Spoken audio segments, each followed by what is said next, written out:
সন্দেশখালী নির্যাতিতাদের সঙ্গে দেখা করলেন রাষ্ট্রপতি, সহানুভূতি জানিয়ে পাশে থাকার আশ্বাস, নিজেদের অবস্থার কথা জানালেন নির্যাতিতারা।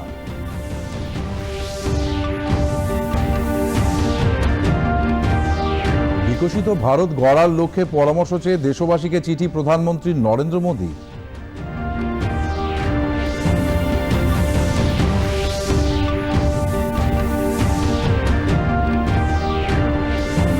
দারভিট কাণ্ডে রাজ্যের মুখ্য সচিব, স্বরাষ্ট্র সচিব ও এডিজি সিআইডিদের বিরুদ্ধে আদালত অবমাননার রুল জারি কলকাতা হাইকোর্টে।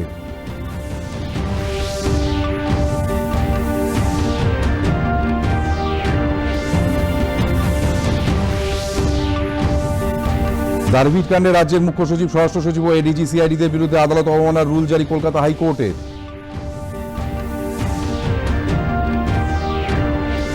রুদ্ধশ্বাস ম্যাচে মুম্বাই ইন্ডিয়ান্সের বিরুদ্ধে 5 উইকেটে জিতে মহিলা প্রিমিয়ার লিগের ফাইনালে উঠল রয়্যাল চ্যালেঞ্জার্স ব্যাঙ্গালোর।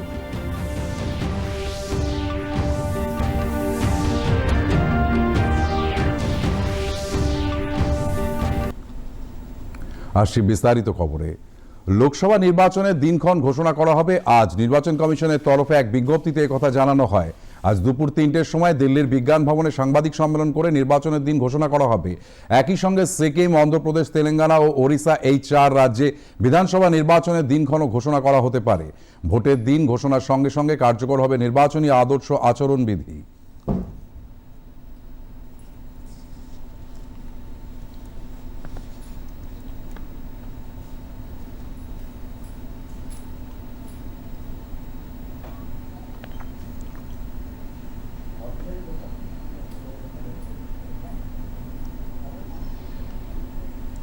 দায়িত্বভার গ্রহণ করলেন 2 নবনিযুক্ত নির্বাচন কমিশনার, অবসরপ্রাপ্ত আইএএস আধিকারিক ডক্টর সুখবীর সিং সান্ধু এবং অবসরপ্রাপ্ত আইএএস আধিকারিক জ্ঞানেশ কুমার। কমিশনে তাদের স্বাগত জানান মুখ্য নির্বাচন কমিশনার রাজীব কুমার।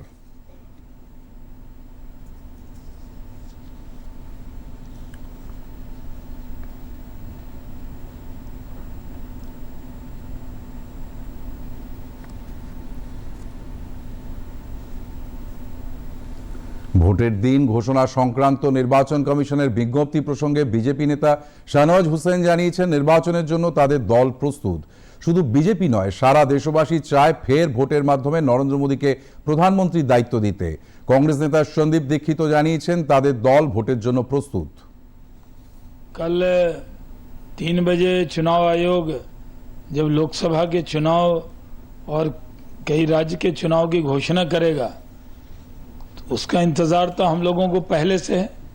देश की जनता ने तो मन बना लिया है कि लोकसभा का चुनाव होगा, अब फिर एक बार मोदी सरकार बनानी है। हमारी तैयारी तो बहुत बहुत बेहतर है। आज से ही नहीं, जो अभियान हमारा है चुनाव का, उसके मुद्दों को उजागर करने का, लोगों से जुड़े हुए जनहित के मुद्दों की बात करने का, ये अभियान तब से शुरू हो गया था। রাষ্ট্রপতি ভবনে গিয়ে রাষ্ট্রপতি দ্রৌপদী মুর্মুর সঙ্গে দেখা করলেন সন্দেশখালীর নির্যাতিতারা। সঙ্গে ছিলেন এলাকার বাসিন্দা 6 জন পুরুষও। Centre for SC/ST support and রিসার্চের পক্ষ থেকে এই সাক্ষাতের আয়োজন করা হয়। রাষ্ট্রপতি সহানুভূতির সঙ্গে সন্দেশখালীর মহিলাদের দুর্দশার কথা শোনেন। তাদের পাশে থাকার আশ্বাস দিয়েছেন রাষ্ট্রপতি।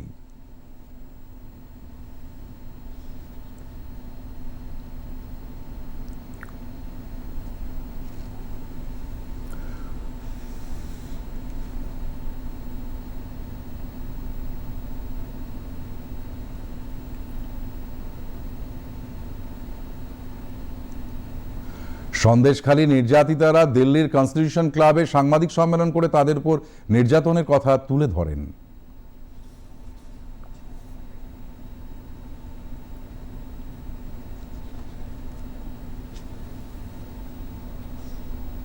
আমাদের কেন্দ্রের বাইরে যেতে হবে বলে আমাদেরকে বলছে শেখ সাহেব বাইরে। শাহজাহান ধরা পড়েছে, শাহজাহানের 2 ভাই আলমগীর।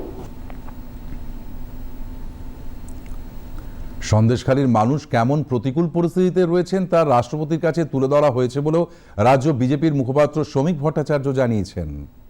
দেশের সর্বোচ্চ ব্যক্তিত্বের কাছে যদি সন্দেশখালী থেকে মানুষ প্রতিবাদ জানাতে যায়, তো আমার মনে হয় রাষ্ট্রপতিও তাদের অবস্থাটা গুরুত্ব সহকারে বিবেচনা করবেন এবং রাষ্ট্রপতির যে নির্দিষ্ট সীমাবদ্ধতা আছে তার কর্মক্ষেত্রে, সেটা থেকে তিনি ব্যবস্থা করবেন।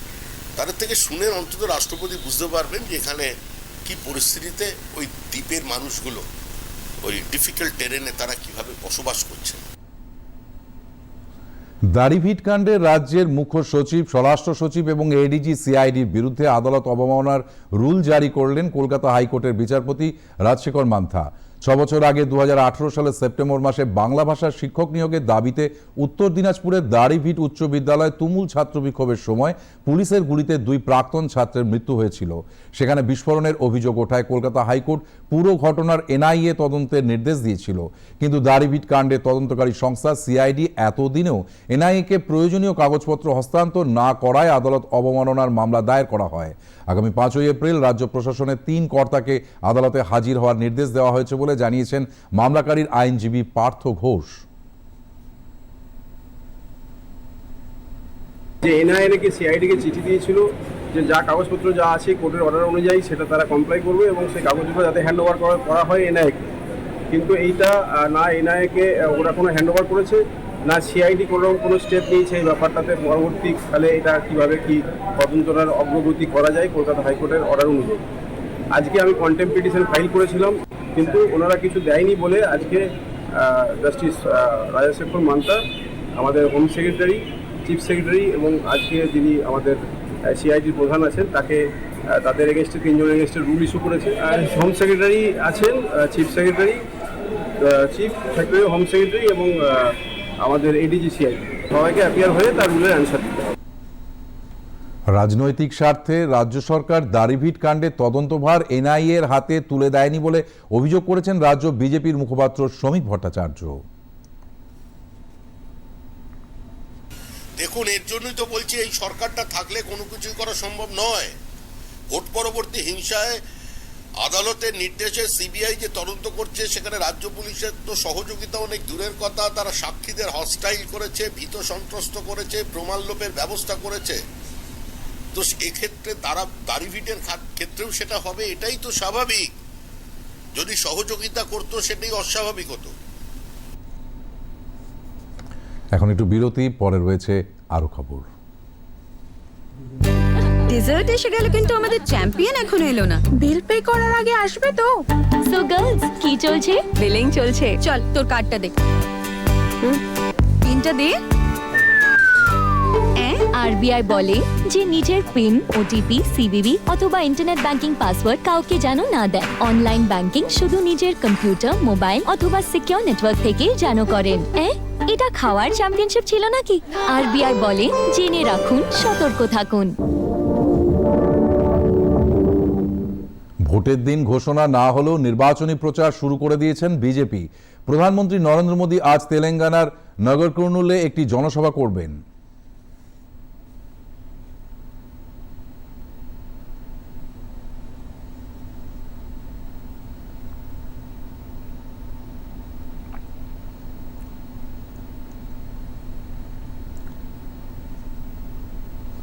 ভোটের দিন ঘোষণার আগেই নির্বাচনী প্রচারে ব্যস্ত সব রাজনৈতিক দল।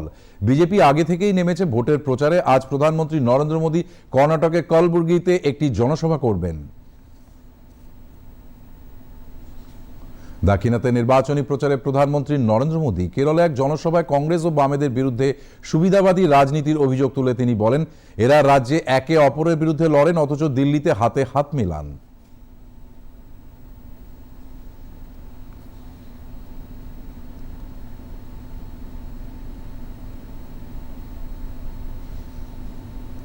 यहां आपके सामने कांग्रेस वाले लेफ्ट सरकार को फांसीवादी कहते हैं और कम्युनिस्ट पार्टी के लोग कांग्रेस को घोटालेबाज पार्टी कहते हैं।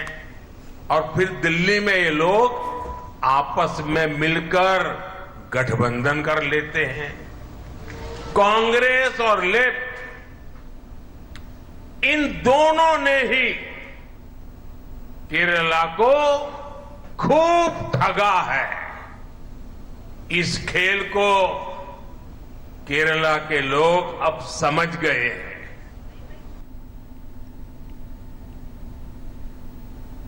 তামিলনাড়ুর কন্যাকুমারীতে একটি জনসভা থেকে কংগ্রেস ও বিরোধী জোটকে কটাক্ষ করেন প্রধানমন্ত্রী নরেন্দ্র মোদী।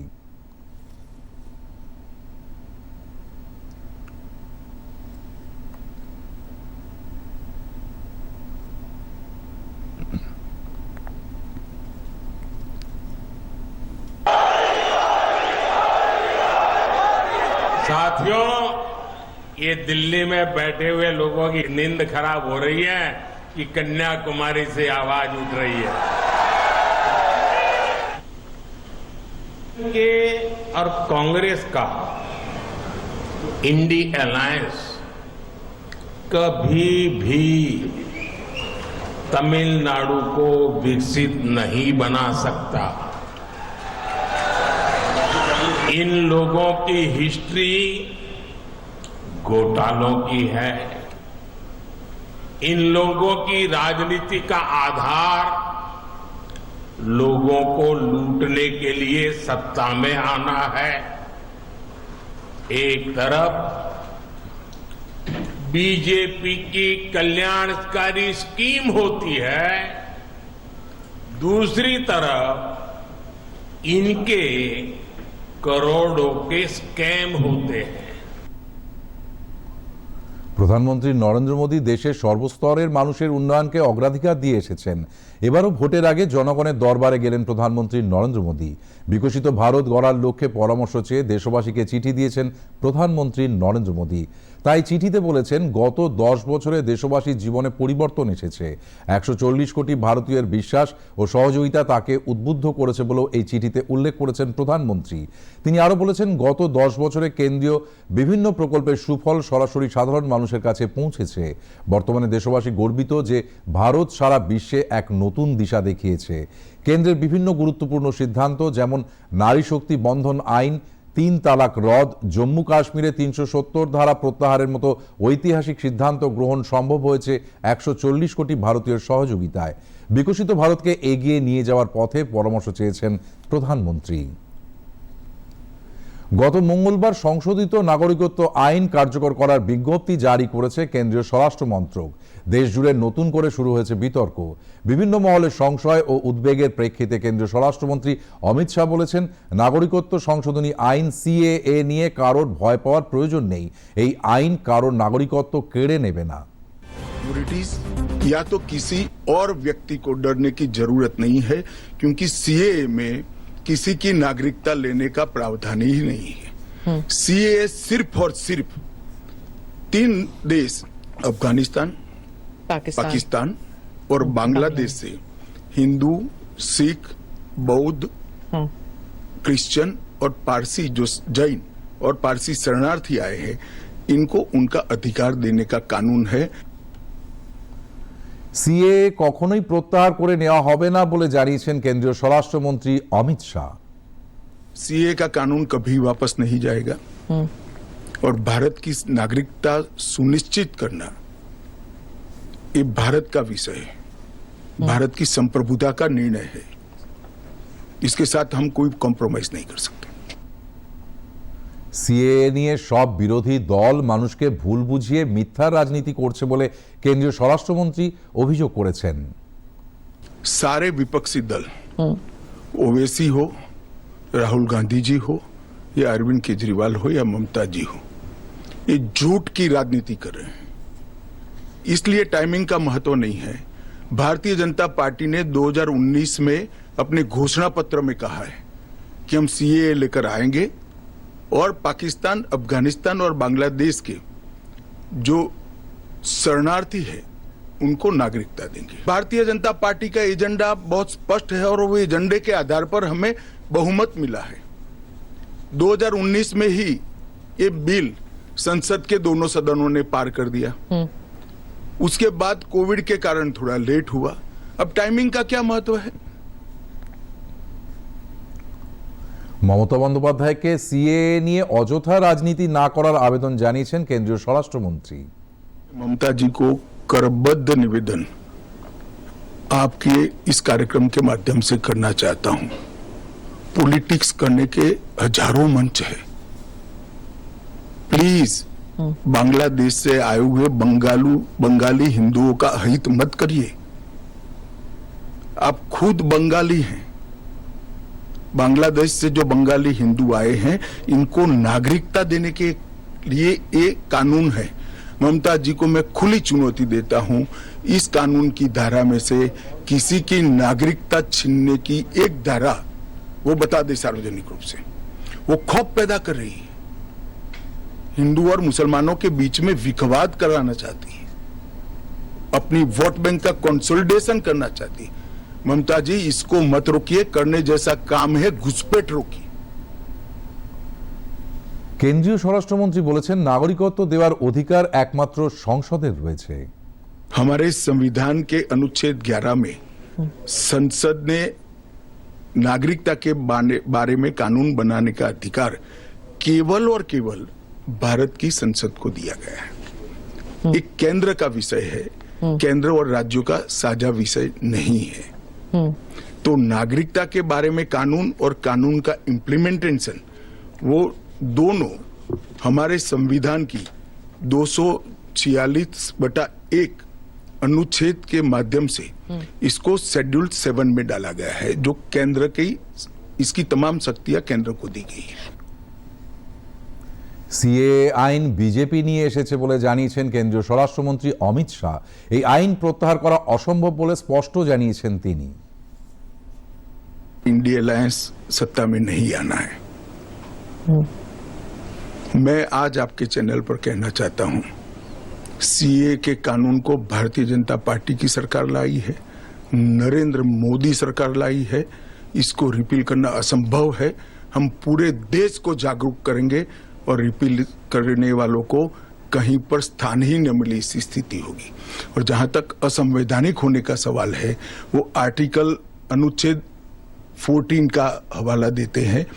वो भूल जाते हैं कि अनुच्छेद 14 में 2 अपवाद रखे हुए हैं। एक रीजनेबल क्लासिफिकेशन का अपवाद है और दूसरा कानून के उद्देश्यों के साथ लॉजिकल संबंध होना चाहिए। तो वो आर्टिकल 14 का वायोलेशन नहीं करता है। সিএ আদিবাসীদের অধিকার কখনো দুর্বল করবে না বলে জানিয়েছেন কেন্দ্রীয় স্বরাষ্ট্রমন্ত্রী। को हम जरा भी डाइल्यूट नहीं कर रहे हैं। हमने एक्ट में ही प्रोविजन कर दिया है कि जहां पर भी इनर लाइन परमिट है और जहां संविधान की 6ठी सूची में जो क्षेत्र शामिल किए गए हैं, इन पर वहां पर सीए नहीं लागू होगा और वहां के एड्रेस वाला एप्लीकेशन भी ऐप में अपलोड ही नहीं होता है। বহুদিনের স্বপ্ন পূরণ হলো। হাওড়া ময়দান ও এসপ্ল্যানেডের মধ্যে গঙ্গার নিচ দিয়ে ছুটতে শুরু করলো মেট্রো। 1 ঘন্টার রাস্তা কমে দাঁড়ালো 10 মিনিটে। হয়ে গেল গঙ্গার তলা দিয়ে মেট্রো পরিষেবা। 1921 সালে ব্রিটিশ সিভিল ইঞ্জিনিয়ার হার্লে ডালরিম্পল হে প্রথম ভেবেছিলেন গঙ্গার নিচে সুড়ঙ্গ খুঁড়ে রেল লাইন পাতার কথা। 100 বছরেরও বেশি সময়ের পর সেই স্বপ্ন সাকার হলো। ভারতে কোনো নদীর তলা দিয়ে মেট্রো চলাচল এই প্রথম। চলতি মাসের 6 তারিখে এর আনুষ্ঠানিক উদ্বোধন করেছিলেন প্রধানমন্ত্রী নরেন্দ্র মোদী। গঙ্গার তলা দিয়ে ছাত্রছাত্রীদের নিয়ে মেট্রো সফরও করেছিলেন তিনি। শুক্রবার এই পরিষেবা খুলে দেওয়া হলো সাধারণ যাত্রীদের জন্য। ঐতিহাসিক এই সফরকে ঘিরে মানুষের মধ্যে ছিল চরম উন্মাদনা।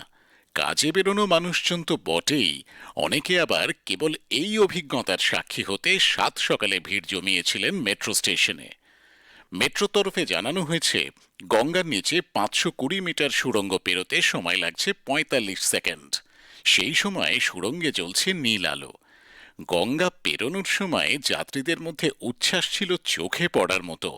কাউকে কাউকে আবার অভ্যাসবশত কপালে হাত ঠেকিয়ে প্রণাম করতেও দেখা গেল। সোম থেকে শনিবার পর্যন্ত প্রতিদিন মোট 65 জোড়া ট্রেন চলবে এই লাইনে। ব্যস্ত সময় 12 মিনিট এবং অন্য সময় 15 মিনিট অন্তর এই পরিষেবা পাওয়া যাবে। তবে রবিবার এই সেকশনে কোনো মেট্রো চলাচল করবে না। প্রথম মেট্রো ছাড়বে সকাল 7টায়, শেষ মেট্রো রাত 9:45 মিনিটে। ঐতিহাসিক মেট্রো যাত্রার শরিক হতে পেরে উচ্ছ্বসিত যাত্রীরা।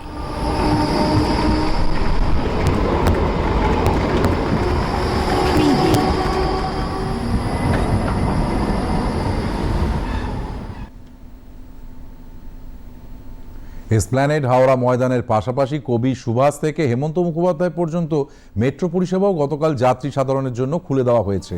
আপাতত এই লাইনে 15 মিনিট পর পর মেট্রো চলবে, ক্রমশ এই সময় কমিয়ে আনা হবে।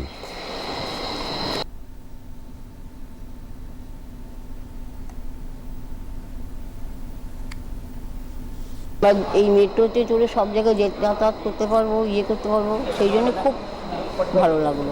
এখান থেকে এয়ারপোর্ট যাওয়ার জন্য খুবই সুবিধা হবে। এখন তো আমরা রুবিতে প্রথম শুরু হচ্ছে, আগে এয়ারপোর্ট পৌঁছতে প্রায় 2 ঘন্টা সময় লেগে যেত, এত ভিড়ভাড়টা থাকতো। সেটা মেট্রো রেলওয়ে, ইন্ডিয়ান রেলওয়ে এবং মোদিজি এটা আমাদের প্রচণ্ড সুবিধা করেছেন গড়িয়াবাসীর জন্য। তো এই সুবিধাটা আমরা কোনোদিনও স্বপ্ন ভাবিনি এই সুবিধাটা আমরা পাবো। আজ আমরা সত্যি আমরা নিজেরা খুব আনন্দিত এবং খুব খুশি। এই লাইনগুলো অতি অবশ্যই দরকার ছিল, কারণ কলকাতাতে আরো অনেক বেশি বেড়েছে।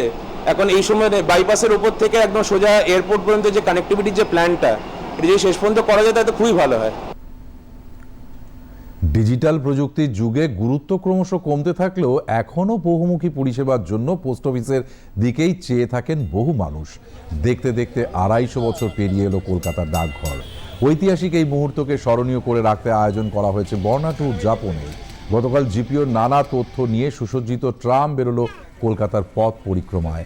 ধর্মতলায় এই ট্রাম যাত্রার সবুজ সংকেত দেন বেঙ্গল সার্কেলের মুখ্য পোস্টমাস্টার জেনারেল নীরজ কুমার।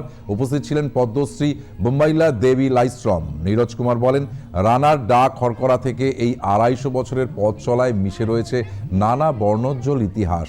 তাকেই জিপিওর ছবির প্রদর্শনীর মাধ্যমে মানুষের সামনে তুলে ধরা হয়েছে।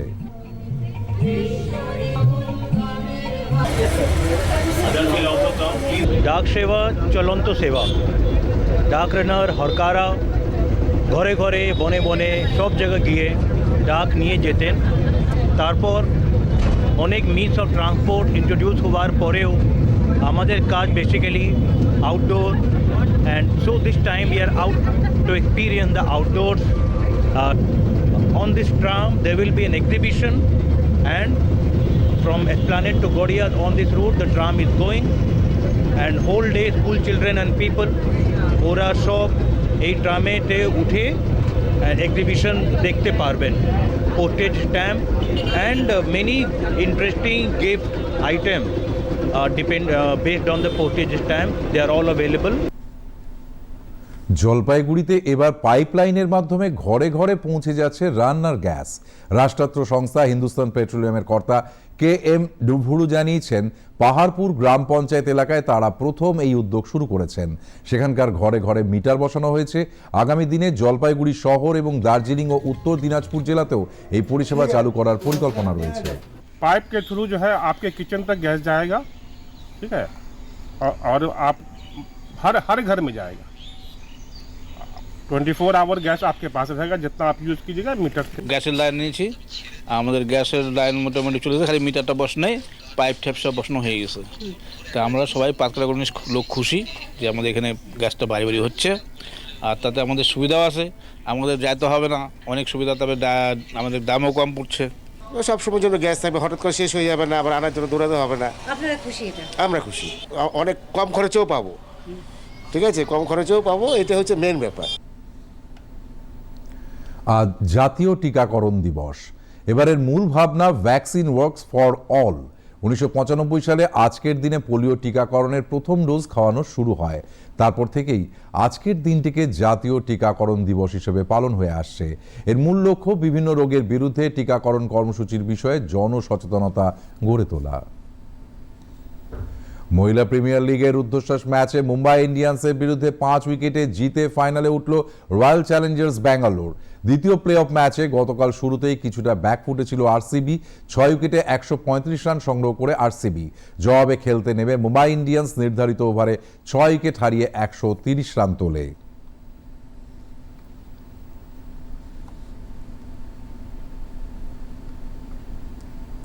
আবহাওয়ার খবর। আলিপুর আবহাওয়া দপ্তর জানিয়েছে, আকাশ আংশিক মেঘলা থাকবে। দুপুর বা সন্ধ্যের দিকে বৃষ্টি অথবা বজ্রবিদ্যুৎ সহ বৃষ্টির সম্ভাবনা। এখন দেখে নেব রাজ্যের কয়েকটি জায়গার সর্বোচ্চ ও সর্বনিম্ন তাপমাত্রা। দার্জিলিংয়ের সর্বোচ্চ